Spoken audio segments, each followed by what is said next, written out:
अभी तक हमने बेसिक का जितना भी कॉन्सेप्ट था और एडवांस का जो कॉन्सेप्ट था मीन्स की ऊप्स वगैरह वो सब कर लिया है।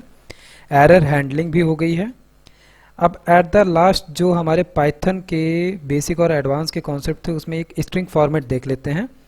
इसके बाद में हम फाइल हैंडलिंग देखेंगे और फाइलिंग हैंडलिंग के कोड को हम करके फाइल वगैरह क्रिएट करेंगे। तो ये जो फॉर्मेटिंग का कॉन्सेप्ट है ये एक्चुअल में स्ट्रिंग के साथ जुड़ा हुआ है।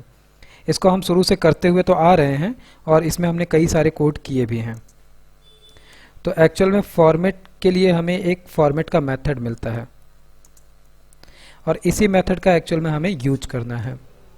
तो हम सिंपली क्या करते हैं, एक छोटा सा एग्जांपल लेके चलते हैं और उसी के थ्रू हम इसको अच्छे से समझते हैं। तो सबसे पहले तो हम एज्यूम करते हैं कि हम एक स्टूडेंट का रजिस्ट्रेशन करना चाहते हैं और वो रजिस्ट्रेशन की डिटेल को हम देखना भी चाहते हैं। तो हम एक बार सारा का सारा जो कुछ हमने अभी तक क्रिएट किया है वो सब कुछ हम एक बार, जैसे कि कंडीशन का यूज करना और लूप का यूज करना, ये सब जितना पॉसिबल हो सकेगा हम इसमें इंक्लूड करने की कोशिश करते हैं। तो पहले तो कुछ वेरिएबल्स हम क्रिएट करते हैं, जैसे कि एक हमने नाम ले लिया, नाम के लिए हमने इनपुट दिया और यहाँ पे सिंपली हम ले लेते हैं एंटर योर नेम। दूसरी चीज़ हम ले लेते हैं सब्जेक्ट और सब्जेक्ट भी हम ले लेते हैं एंटर योर सब्जेक्ट। जब भी हम इनपुट में कोई चीज़ लिख रहे हैं वो भी है तो स्ट्रिंग ही, और स्ट्रिंग है दैट मीन्स कि उसको थोड़ा हम स्पेस देके, जैसे मैं यहाँ पे कॉलन दे रहा हूँ, उससे होगा क्या, जब इनपुट में हम इसको रन करेंगे तो कॉलन के बाद में एक स्पेस देने के बाद में हम यूज़र से कुछ भी इनपुट लेंगे। और इसी के साथ में हम एक दे देते हैं मोबाइल और इनपुट करके हम दे देते हैं एंटर योर मोबाइल नंबर। अब यहाँ पे कुछ चीज़ें ना हम स्टार्टिंग से ही करना स्टार्ट करते हैं। तो सबसे तो पहले हम क्या करते हैं, सिंपली इसको हम प्रिंट कराते हैं, किसमें, मल्टी लाइन स्ट्रिंग में, और किसके थ्रू, फॉर्मेट के थ्रू ही।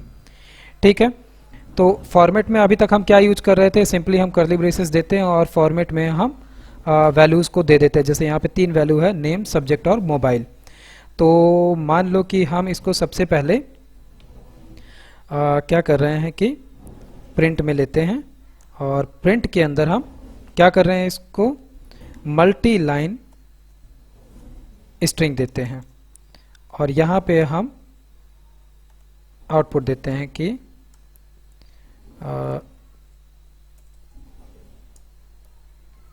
कर्ली ब्रेसेस और डिटेल्स। यूज़र का नाम यहाँ पे आ जाएगा, डिटेल्स हो गया, और इसके बाद में यहाँ से हम ले लेते हैं नेम हो गया, और इसके बाद में यहाँ पर हो गया सब्जेक्ट, और इसके बाद में यहाँ पर हो गया मोबाइल। ऐसा ही कुछ काम हम कर रहे थे और यहाँ पे लेते हैं कर्ली ब्रेसेस और यहाँ पे हम लेते हैं डॉट फॉर्मेट। इत्मीनान से देखना, आराम से इसको हम थोड़ा अच्छे लेवल तक लेकर जाएंगे पूरे कोड को। तो फॉर्मेट का यूज किया हमने और फॉर्मेट के अंदर हम क्या कर रहे हैं, वो 3 वैल्यूज जो हम लेकर आए थे, पहला तो हो गया नेम, दूसरा हो गया सब्जेक्ट और तीसरा हो गया मोबाइल। अब यहाँ पे सबसे बड़ी प्रॉब्लम क्या आएगी, हमने यहाँ पर वैल्यूज दी 3, दैट मीन्स कि ये 3 इंडेक्स वैल्यूज हो गई 0, 1 और 2, लेकिन हमने यहाँ पे कर्ली ब्रेसेस ले लिए हैं 4। तो सबसे पहली प्रॉब्लम क्या है कि यहाँ पर तो ठीक है नेम आ जाएगा, यहाँ पे सब्जेक्ट आ जाएगा, यहाँ पे मोबाइल, लेकिन यहाँ के लिए कुछ बचेगा नहीं। तो हमको क्या मिलेगा, एरर मिलेगा।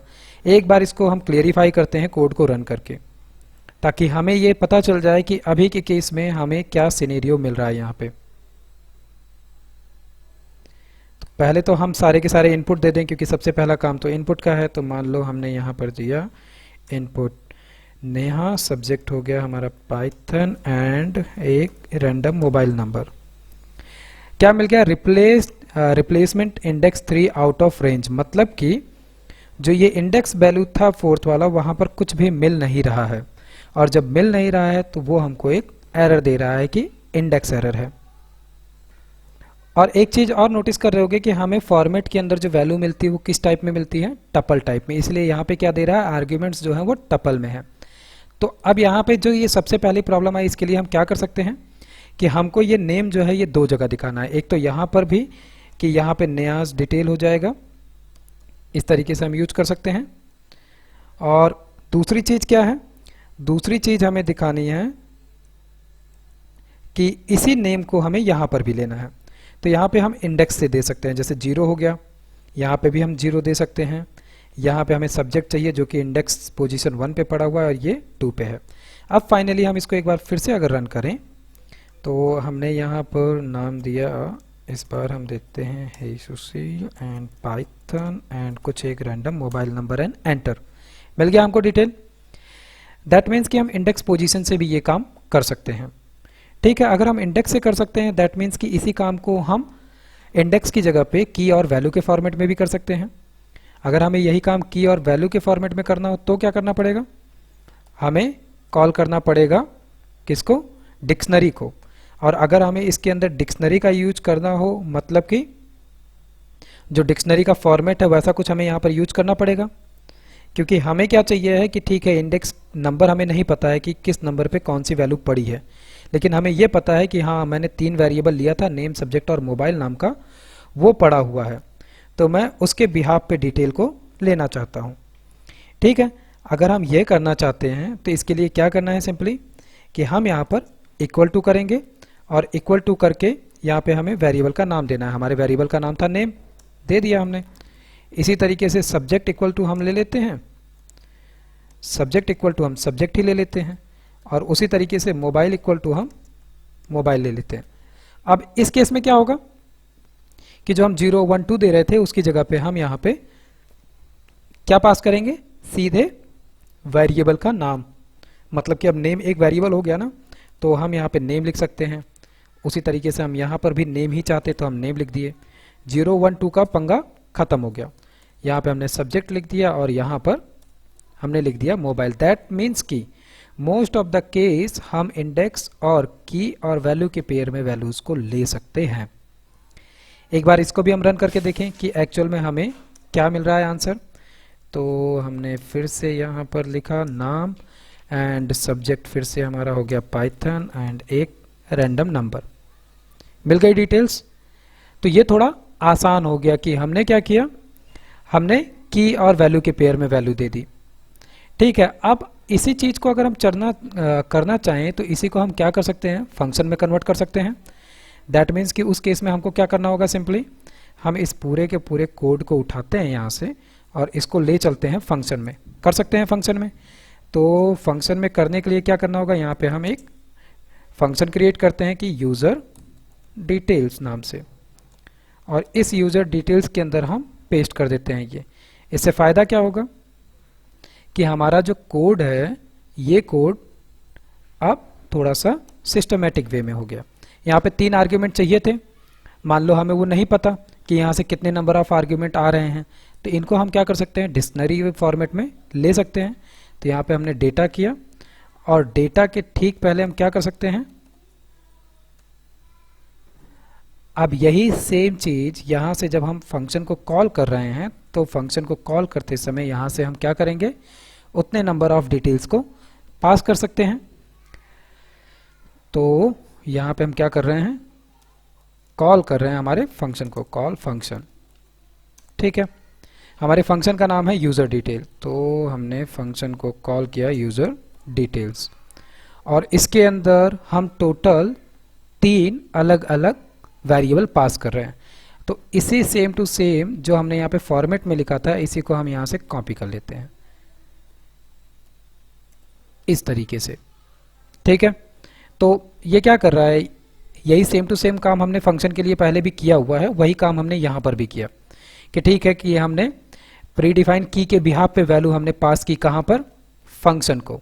तो ऊपर चलें, यहाँ पे अगर हमें ये वैल्यूज़ मिल रही है दैट मीन्स कि कुछ भी प्रिंट करने से पहले हम क्या कर सकते हैं, और ये सब कुछ हम यहाँ से ले रहे हैं सॉरी। तो इन सब को प्रिंट करने से पहले हम सबसे पहले प्रिंट कर लेते हैं हमारे डेटा को। और यहीं पे क्या कर लेते हैं, एग्जिट को कॉल कर लेते हैं। इससे क्या होगा, एग्जिट को कॉल करते ही, और यहाँ पे एक्चुअल में हम इसको नई लाइन से लेते हैं। अगर ये केस आता है तो यहाँ पे हम सेमीकोलन से लाइन को बंद कर सकते हैं। इस केस में हम सेमीकोलन का यूज कर सकते हैं। ये एक नई चीज हो गई कि एक ही लाइन में हमें दो अलग अलग कोड लिखने हैं तो हम सेमीकोलन से सेपरेट कर सकते हैं। एग्जिट लिखने से एडिटर में दिख रहा होगा कि नीचे का जितना भी कोड था वो एक डिसेबल फॉर्मेट में हो गया है, मतलब कि ये कुछ भी चलने वाला नहीं है, केवल हमें डेटा दिखेगा। तो एक बार हम फिर से अपने कोड को रन करते हैं और देखते हैं कि क्या मिल रहा है। तो फिर से हमने यहाँ पर इनपुट किया नेम को, कोर्स का नाम और इसके साथ में मोबाइल नंबर। क्या दिख रहा है कि हमको ये डिक्शनरी के फॉर्मेट में सारी डिटेल्स मिल गई है। कहाँ पे, फंक्शन के अंदर। मतलब कि अगर यहाँ पे वैल्यू हमें मिल चुकी है और वो किस फॉर्मेट में मिल रही है, इसी फॉर्मेट में कि पहले नेम है, फिर सब्जेक्ट है और फिर मोबाइल है। लेकिन अब अगर नोटिस करो तो हमने यहाँ पे जो फॉर्मेट में ये नेम और सब्जेक्ट इस तरीके से दिया था, हम ये यहाँ पर नहीं दे पाएंगे। क्यों? क्योंकि अब डेटा के बिहाफ पे वैल्यू हमें मिलेगी। तो हमें क्या करना पड़ेगा, डैश करके अगर यहाँ पे मैं लिखता हूँ नेम, तब मुझे क्या मिलेगा, नेम मिलेगा। तो अब क्या करना पड़ेगा हमें सॉरी, इसको तो सबसे पहले हम कमेंट कर दें और हमारे टर्मिनल को मिनिमाइज करके हम वापस आते हैं कहाँ पे, हमारे फॉर्मेट में।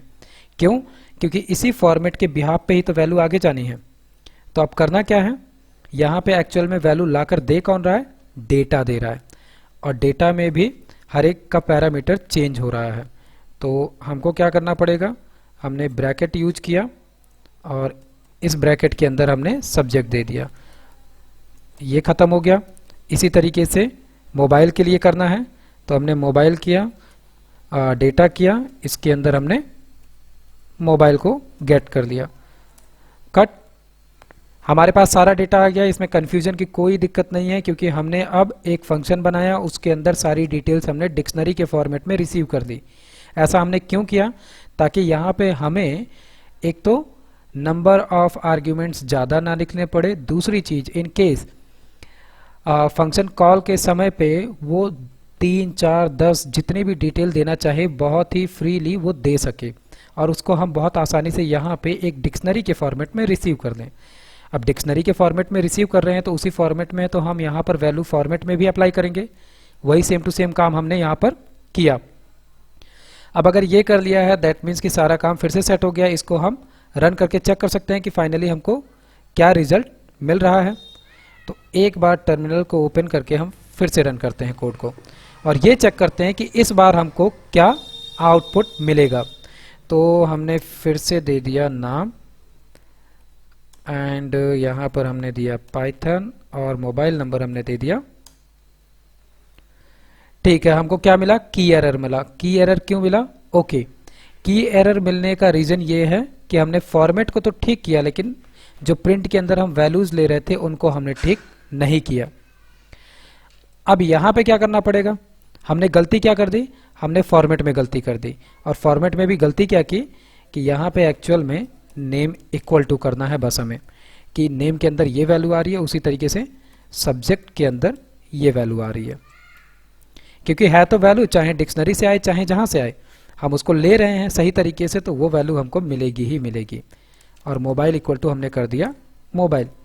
ठीक है, फाइनली एक बार हम फिर से टर्मिनल पे रन करें तो फिर से हमने यूज़र का नाम दे दिया एंड सब्जेक्ट हमने दे दिया और एक रैंडम मोबाइल नंबर, मिल गई वैल्यू। मतलब कि चाहे हम सिंगल स्टार का यूज करके सारी वैल्यूज को लिस्ट के फॉर्मेट में भी ले सकते हैं और डबल स्टार का यूज करके डिक्शनरी के फॉर्मेट में भी। तो अब यहाँ पर काम क्या जाता है, तुमने देख लिया कि हम यहाँ पर क्या कर सकते हैं, बहुत आसानी से किसी भी वैल्यू को फॉर्मेट के थ्रू हम शो करा रहे हैं और उसी को हम फंक्शन के अंदर मर्ज कर दिए। तो इसके आगे काम क्या कर सकते हो, इसके आगे काम कर सकते हो कि इस चीज़ को क्लास के अंदर मॉडिफाई कर सकते हो, कि इसी फंक्शन को उठा के क्लास का हिस्सा बना सकते हो और उसके अंदर फिर रिसीव कर सकते हो इन सारी वैल्यूज़ को। ठीक है, इस काम को करके देखना, अगर इसमें कोई कन्फ्यूज़न होगा तो बताना। लेकिन इसी के साथ में फॉर्मेट के और भी छोटे छोटे कुछ अच्छे काम हैं जो बहुत ही शॉर्ट हैंडेड काम है।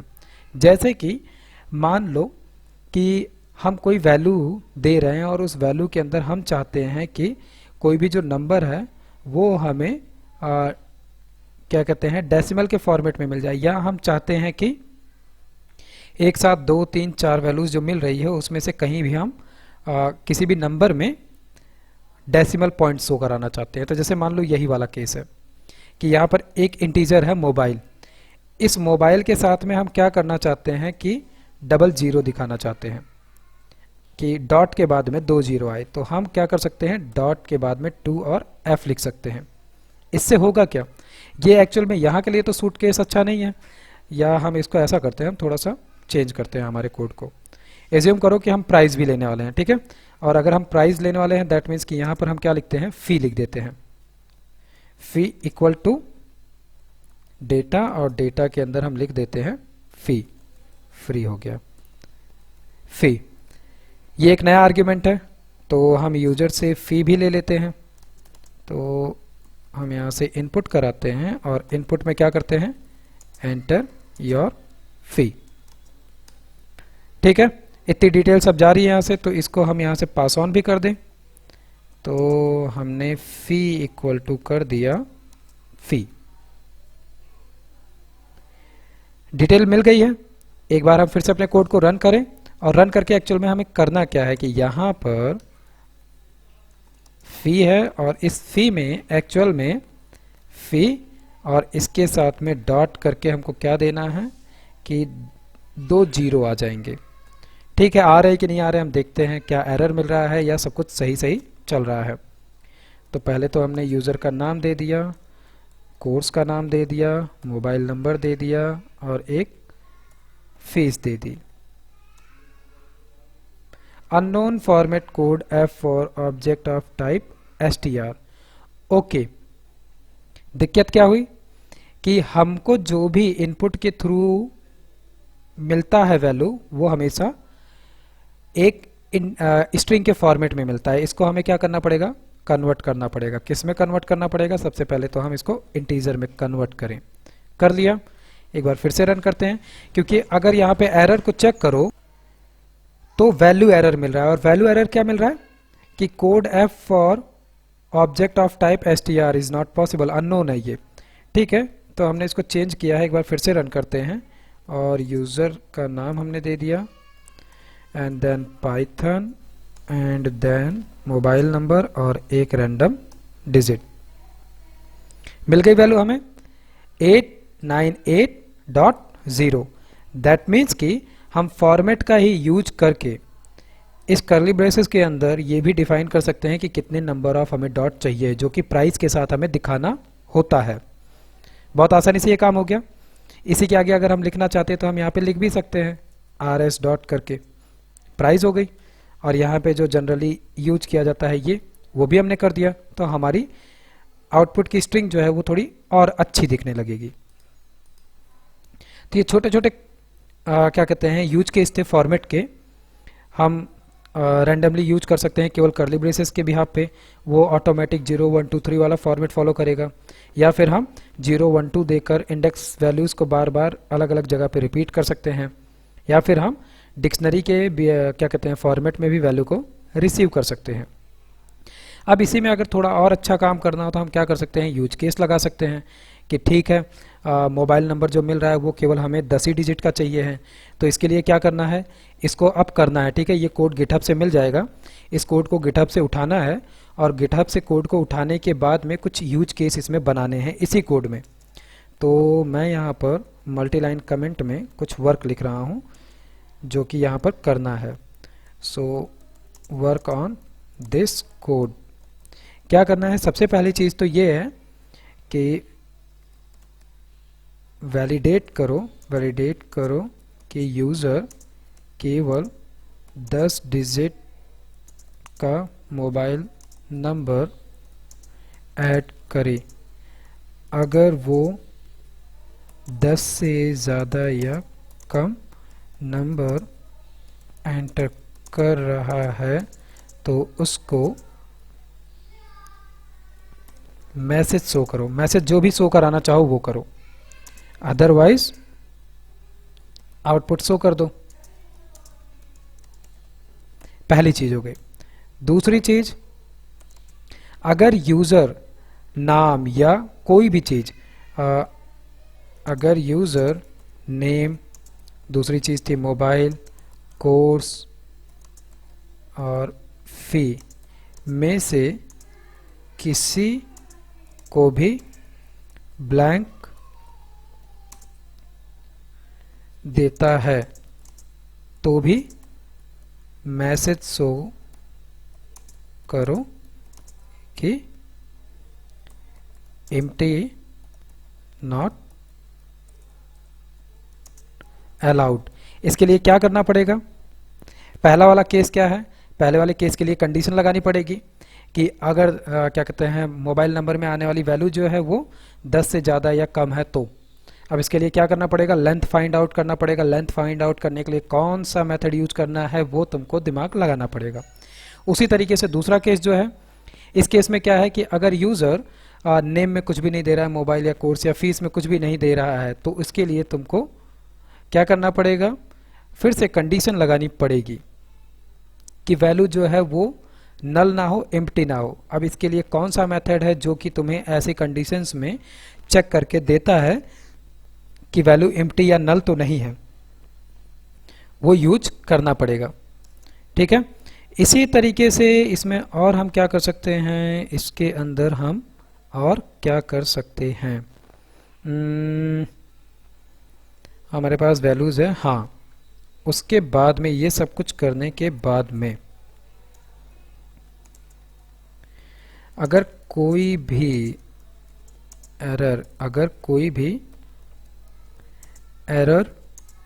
आता है, जैसे कि अगर यूजर अनडिफाइंड इनपुट दे रहा है, तो ऐसे एरर को हैंडल भी करो। क्या यूज करना है? Try except. मान लो कि यूजर अनएक्सपेक्टेड वैल्यू दे रहा है और वैल्यू एरर आ रहा है, अनएक्सपेक्टेड वैल्यू एरर आ रहा है या टाइप एरर आ रहा है, तो उनको हैंडल करना है। हैंडल करना है मतलब कि यूजर को मैसेज भी शो कराना है, और उसके साथ में जो सबसे इंपॉर्टेंट काम है वो यहां पर ये है कि ये सारा काम मेथड्स का यूज करके करना है। कि इसमें प्रॉब्लम क्या होते हैं कि अगर यूजर ने कोई कंडीशन गलत दी तो केवल मैसेज शो होता है, और उसके बाद कोड को फिर से रन करना पड़ता है। लेकिन ये वाला काम नहीं करना है। मतलब कि जब इस कोड को, मान लो कि मैंने यहाँ पे कोड को रन किया, कोड को रन करने के बाद में मैंने यहाँ पे कुछ भी दे दिया, मैंने यहाँ पे कुछ भी दे दिया, मैंने यहाँ पे कुछ भी दे दिया, यहाँ पे कुछ दे दिया और एंटर किया। मान लो कि यहाँ पर कोई केस गलत आता है, कंडीशन में शो हो जाता है कि योर कंडीशन इज रॉन्ग। अब यहाँ पे क्या हुआ? यहाँ पे हुआ ये कि मैं अब दोबारा से मुझे कोड रन करना पड़ेगा दोबारा से आउटपुट देखने के लिए, लेकिन मैं ये नहीं चाहता हूँ।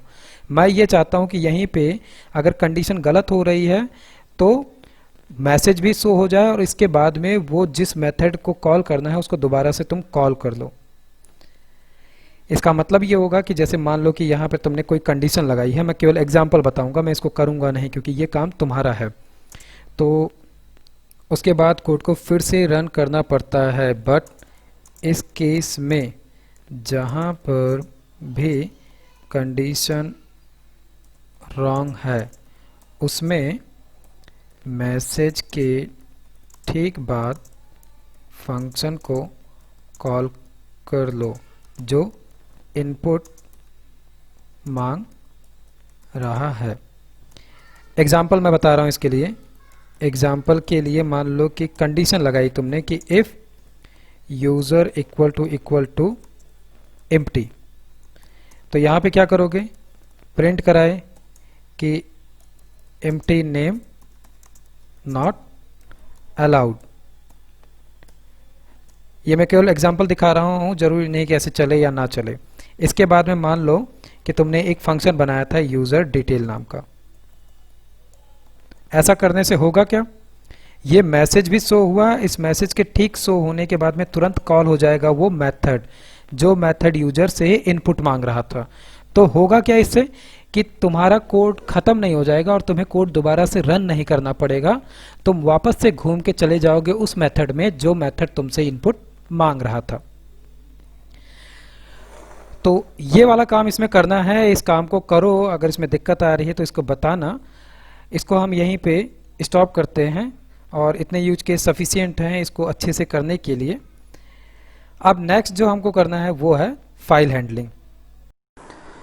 और साथ ही पाइथन पढ़ रहे हो, पाइथन से होते हुए डेटा साइंस तक जाने के लिए, बेहतर तरीके से पढ़ने के लिए चैनल में नीचे स्क्रॉल करोगे तो पॉपुलर वीडियोस के नीचे अभी मैंने जेंगो के बारे में पढ़ाना चालू किया था। जेंगो की पूरी प्लेलिस्ट है, स्टेप बाय स्टेप पूरा 1 बाय 1 मैंने सीरीज़ में लगा रखे हैं।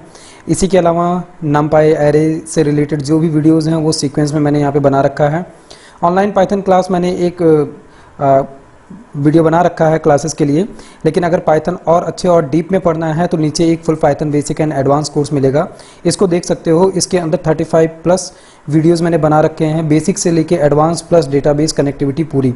इसके अलावा नीचे गिटहब और कुछ और भी फाइलें हैं, जैसे टिप्स एंड ट्रिक्स अभी मैं बना रहा हूँ, कुछ भी VS कोड से रिलेटेड या कोडिंग से रिलेटेड जो भी आता है वो मैं यहाँ पे दूंगा। इसके अलावा आगे चल के मैं एक प्रोग्रामिंग न्यूज़ करके भी प्लेलिस्ट बना दूंगा। तो बेहतर देखने के लिए, रिस्पांस के लिए प्लेलिस्ट को जरूर देखो, क्योंकि प्लेलिस्ट में सब कुछ मैंने स्टेप बाय स्टेप बना रखा है, लगा रखा है। इससे बहुत आसान हो जाएगा प्रोग्रामिंग लैंग्वेज को पढ़ना और पाइथन से होकर डेटा साइंस तक जाने में भी आसानी मिलेगी। कमेंट करके मुझे बताओ वीडियोस कैसे लग रहे हैं, शेयर सब्सक्राइब करना मत भूलो। ओके, मिलते हैं फिर नेक्स्ट टॉपिक और नेक्स्ट वीडियो में।